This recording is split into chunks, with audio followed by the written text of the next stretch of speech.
Choosing the right shoe for ultramarathon is not an easy task. Overall, ultramarathons are not easy. We are talking about 50k, 100k races and many hours on foot. Many ultramarathons have severe course obstacles such as inclement weather, elevation change and rugged terrain. Many of these races are run on dirt roads or mountain paths and include river crossings. People who run marathons are not as many as people running 5k, 10k, half or full marathon. Ultramarathon footwear market is not so big, but there are enough options. Half a year ago I decided that I need a new ultramarathon shoe. At the same time, some of my running friends had bought Brooks Cascadia 10 and they recommended it. Very popular and advertised shoe.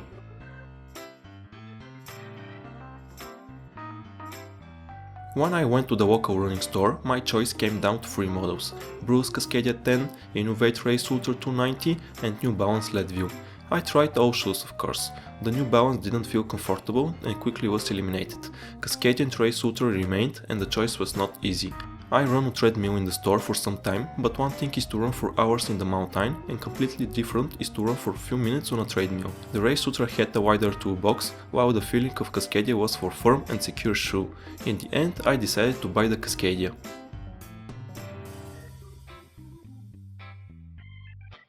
Cascadia 10 is a well-cushioned and very protective shoe. The outsole has a durable rubber with multi-directional lugs. They help you climb the uphills, brake on the downhills and keep you on your feet when going side to side. The traction on all surfaces is great. The rubber has great friction with rocks, but the lugs are moderate in length, so they will not give you so great traction in super deep mud.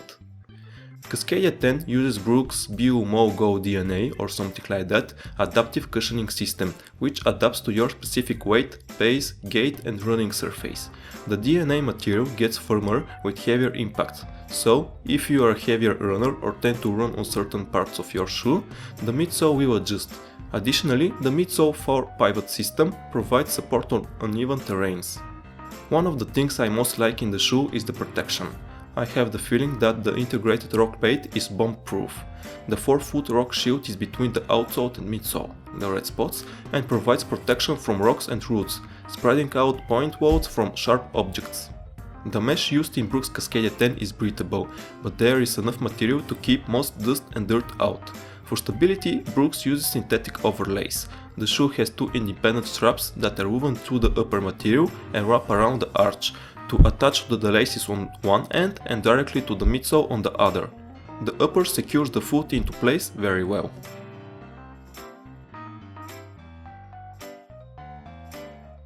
My first ultra race with the new shoes was a 50-miler with 3,500 meters elevation gain.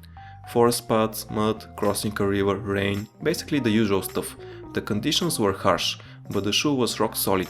It didn't betray me at any moment. I could focus my full attention on the race. Mud, rocks, no problem, bring them on. After the finish my legs were fine. I felt that I can run many more miles. However, when I washed my shoes, I noticed traces of wear in the upper. I didn't pay much attention, but after a while I got this. These are Cascadia 10 after just 300 kilometers. You can see the large hole in the upper. Initially I thought that this was a single case and only I have such a problem, but after a brief research the situation is not good. A large amount of runners have a problem with the low quality upper, more like a design flaw. I decided to ask my friends who also use Cascadia 10. This pair is around 250 kilometers. You can see the mesh is starting to break down. This is my pair after 300. And this is third pair at around 400. I understand that ultramarathon races are not easy and require a lot from the shoes, but it's not normal so many people to complain about the same problem after such low mileage. One of the most important things in an ultramarathon shoe is the reliability and durability. You can't run in the night, in the middle of the race thinking, will the shoe last until the end of the race, or I will have to continue barefoot. Let's not forget that ultramarathon shoes are not cheap. I managed to run one ultramarathon and everything else are shorter mountain runs. Nothing extreme. I have used the shoe in the summer and autumn, but I don't have experience from snow. Once I shared my complaints to the local store from which I bought the Cascadia, the owners offered me huge discount from the next model, Cascadia 11, when it is available. This is a very good example for an attitude to a customer. The retailer has no fault of my bitter experience with the shoe, but offers me the new model with no profit for them. I am grateful for their efforts, but I have no intentions to do experiments. Cascadia 10 is my first shoe from Brooks. So far I heard only good things about their products, especially for launch models, but for now I am not going to buy another shoe. Yes, nobody is perfect and mistakes are made, but we live in a world in which the market is saturated by many brands and models. I am not a fanboy and I have enough alternatives to try.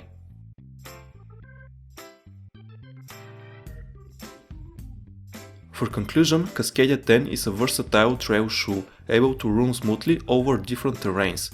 It's not exceptionally agile or super light, but the protection is top notch. The durability on the upper is a big weak spot. I would recommend you to wait for Cascadia 11, where the problem is supposed to be removed. What about me? I already made a few runs with my new shoe, Innovate Race Ultra 290.